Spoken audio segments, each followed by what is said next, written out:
ওম নমঃ শিৱায় নমস্কাৰ বন্ধুসকল পুনে এটা গুৰুত্বপূৰ্ণ ভিডিঅ' লৈ স্বাগতম জনাইছোঁ মিথুন ৰাশিৰ জাতক-জাতিকাসকলৰ 2026 চনৰ জুলাই মাহটো কিদৰে পাৰ হ'ব কেনেধৰণৰ প্ৰতিফলন লৈ আহিছে কেনেধৰণৰ আপোনালোকে সাৱধানতা অৱলম্বন কৰিব সকলোখিনি তথ্য জানিব পাৰিব বিশেষকৈ মাহটো মিশ্ৰিত থাকিব 2026 চনৰ সপ্তম মাহ বিশেষকৈ জুলাই মিথুন ৰাশিৰ লোকসকলৰ বাবে উত্থান পতনেৰে ভৰা হ'ব গ্ৰহৰ স্থিতিয়ে জীৱনৰ বিভিন্ন ক্ষেত্ৰত উঠা-নমা আপোনালোকৰ বাবে দেখুৱাইছে বুলি কৈছে ভাল খবৰ কেৰিয়াৰ আৰু পাৰিবাৰিক ক্ষেত্ৰত আপুনি কৰা যি পৰিশ্ৰম সেই পৰিশ্ৰম অনুসৰি সফলতা পোৱাৰ সম্ভাৱনা আছে বিশেষকৈ মনত ৰাখিব সাৱধান হ'ব লগা ঠাই আৰ্থিক ক্ষেত্ৰত খৰচ নিয়ন্ত্ৰণ আৰু প্ৰেমৰ সম্পৰ্কত সংযম আৰু ধৈৰ্য ধৰিব লাগিব নহলে সমস্যা আহিব পাৰে চাকৰি ব্যৱসায় পৰিশ্ৰমে আপোনালোকৰ চাবিকাঠি হ'ব এই মাহত জুলাই মাহত কৰ্মৰ ক্ষেত্ৰত সাধাৰণতকৈ ভাল হ'ব ভাল ফল পোৱাৰ সংকেত আছে কৰ্মৰ ভাৱৰ স্বামী বৃহস্পতি দ্বিতীয় ভাৱত অৱস্থিত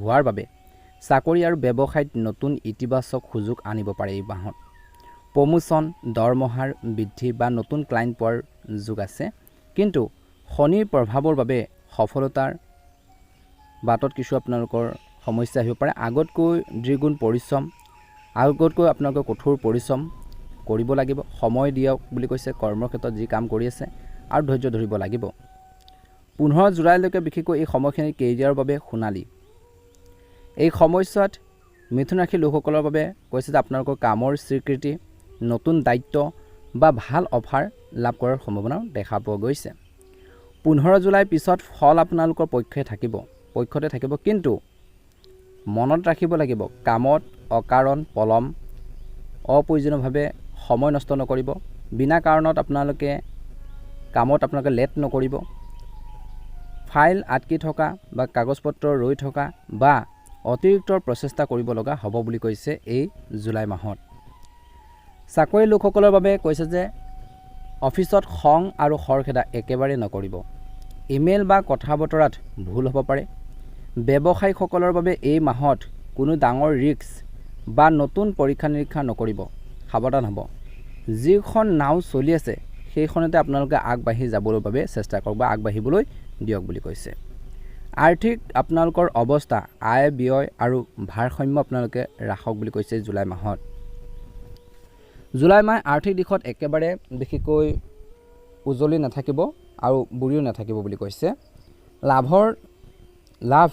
লাভৰ ভাৱৰ স্বামী মংগল দ্বাদশ ভাৱত থকাৰ বাবে আয়ত কিন্তু বা টকা পইচা ইনকামৰ ক্ষেত্ৰত কিছু বাধা আহিব পাৰে পাওনাৰ টকা পইচা ওলাই আহিবলৈ অলপ পলম হ'ব পাৰে কাৰোবাৰ পৰা টকা পইচা যদি পাব লগা আছে ওলাই বা পাবলগীয়া থাকিলে সেইখিনি ওলাই আহোঁতে পলম হ'ব পাৰে বুলি কৈছে বা দেৰিকৈ পাব পাৰে শুভ দিশ যিসকলৰ কাম বিদেশ আমদানি ৰপ্তানি MNC বা বিদেশী ক্লায়েণ্টৰ লগত জড়িত তেওঁলোকে অন্যান্য তুলনাত ভাল লাভ পাব এই মাহত উত্তৰ পূব দিশটো আপোনালোকৰ বাবে শুভ মাহৰ আৰম্ভণি বুধ গুৰু আৰু শুক্ৰ ধনৰ ভাৱত থকা সঞ্চয় কৰাৰ বাবে উপযুক্ত সময় উত্তম সময় FD RD বা জৰুৰীকালীন আপোনালোকৰ ফাণ্ড বনাব পাৰে 15 জুলাই পিছত অলপ বিপদ আছে বৃহস্পতি অস্ত যোৱাত অৰ্থাৎ কৈছে যে বৃহস্পতি অস্ত যোৱাত হঠাৎ খৰচ পাতি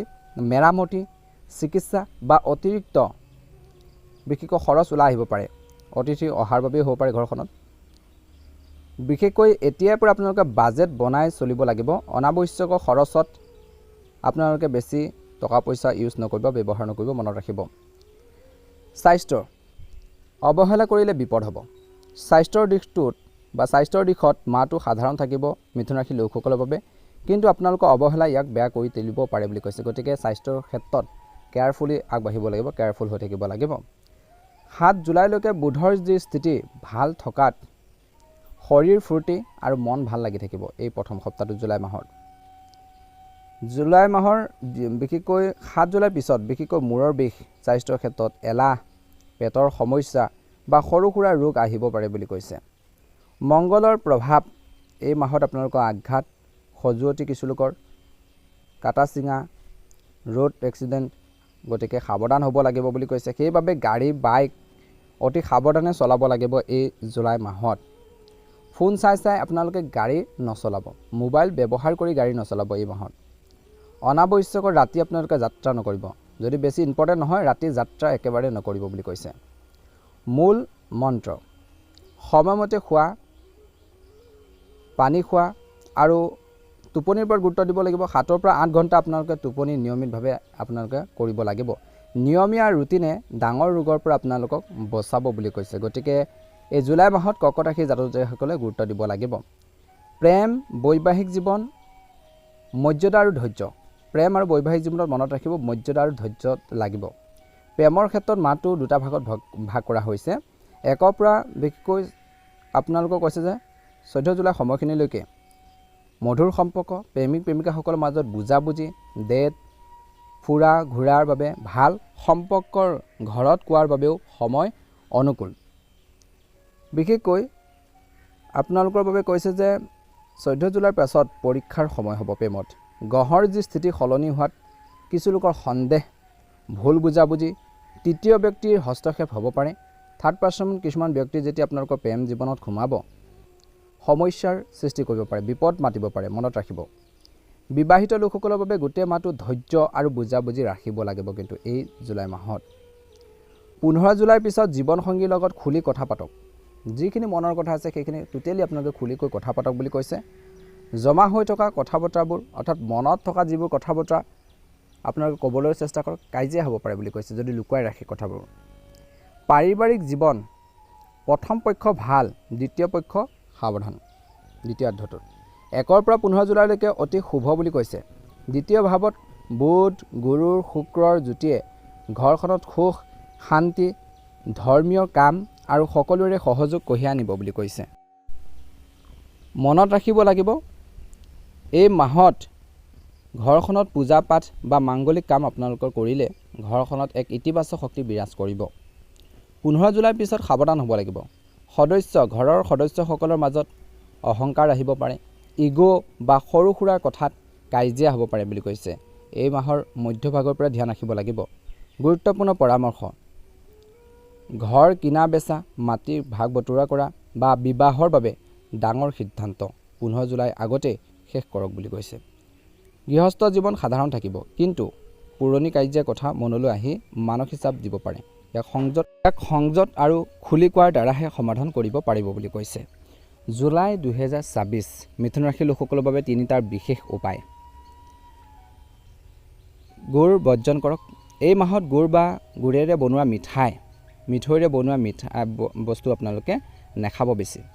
ইয়াৰ দ্বাৰা মংগলৰ নেতিবাচক প্ৰভাৱ কমিব বুলি কৈছে। সূৰ্য উপাসনা, প্ৰতিদিনে ৰ'দ উঠাৰ লগে লগে সূৰ্য দেৱক জল অৰ্পণ কৰক। ওম ঘৃণী সূৰ্যায় নমঃ এবাৰ জপ কৰক। ইয়াৰ ফলত আপোনালোকৰ আত্মবিশ্বাস আৰু আপোনালোকৰ কৰ্মক্ষেত্ৰত সফলতা আনিব বুলি কৈছে বা আহিব। কন্যা পূজন, যিকোনো শুক্ৰবাৰে 9জনী কন্যাক ভোজন কৰাই আশীৰ্বাদ লওক। ইয়াৰ ফলত শুক্ৰ শক্তিশালী হৈ ধন আৰু সম্পৰ্কত মাধুৰ্য আনে বুলি কৈছে। মিথুন ৰাশি জুলাই মাহত কাম কৰক, কিন্তু খৰখেদা নকৰিব। 15 তাৰিখটো মনত ৰাখক। ইয়াৰ আগতে ডাঙৰ কামবোৰ শেষ কৰক। 15 তাৰিখৰ আগতে যিখিনি ইম্পৰ্টেণ্ট কাম আছে, যিখিনি কাম নকৰিলে নহয়, সেই কামখিনি 15 জুলাই আগতে শেষ কৰক। পিছত সঞ্চয় আৰু সম্পৰ্কৰ ওপৰত মন দিয়ক। সংযমে, ধৈৰ্যই আপোনালোকক জয় বনাব বুলি কৈছে। নিশ্চয়কৈ ভাল প্ৰতিফলন দেখিব। মনত ৰাখিব সদস্যসকলৰ মাজত সৰু সুৰা সংঘাত আহিব পাৰে। অহংকাৰ আৰু কথাৰ সুৰ কিন্তু ভাল কৰি ৰাখিব লাগিব। যেতিয়া কথাৰ আলমিল হ'ব, ইজনে সিজনৰ কথাবোৰ যেতিয়া বুজি নাপাব, ব্যংগাত্মক শব্দবোৰ ইউজ কৰিব, টান শব্দবোৰ ক'ব, তেতিয়া এটা বিশৃংখল পৰিৱেশৰ সৃষ্টি হ'ব পাৰে। গতিকে ধ্যান ৰাখিব বুলি কৈছে। বিশেষকৈ 15 তাৰিখৰ আগতে গৃহস্থ জীৱন সাধাৰণ থাকিব, কিন্তু পুৰণি বিবাদে মানসিক চাপ দিব পাৰে কিছু লোকৰ। গতিকে সংযত আৰু কথা বতৰাই সমস্যাবোৰ সমাধান কৰিব পাৰে বুলি কৈছে। জুলাই মাহত মিথুন ৰাশিৰ লোকসকলৰ বাবে কামত সফলতাৰ বহুত আছে, বহুত বেছি ছাকচেছৰ মাহ, কিন্তু পৰিশ্ৰম বেছি কৰিব লাগিব। টকা পইচা আৰু প্ৰেমৰ ক্ষেত্ৰত সাৱধান হ'ব লাগিব। আৰু 15 জুলাইৰ আগতে গুৰুত্বপূৰ্ণ কামবোৰ শেষ কৰক, নিশ্চয়কৈ ভাল হ'ব। যদিহে আপোনালোকে নতুনকৈ চাই আছে, আমাৰ চেনেলটো ছাবস্ক্ৰাইব কৰি দিব, লাইক এটা কৰি দিব, ভিডিঅ'টো শ্বেয়াৰ কৰি দিব, কমেণ্ট বক্সত ওম নমঃ শিৱায় লিখি দিব।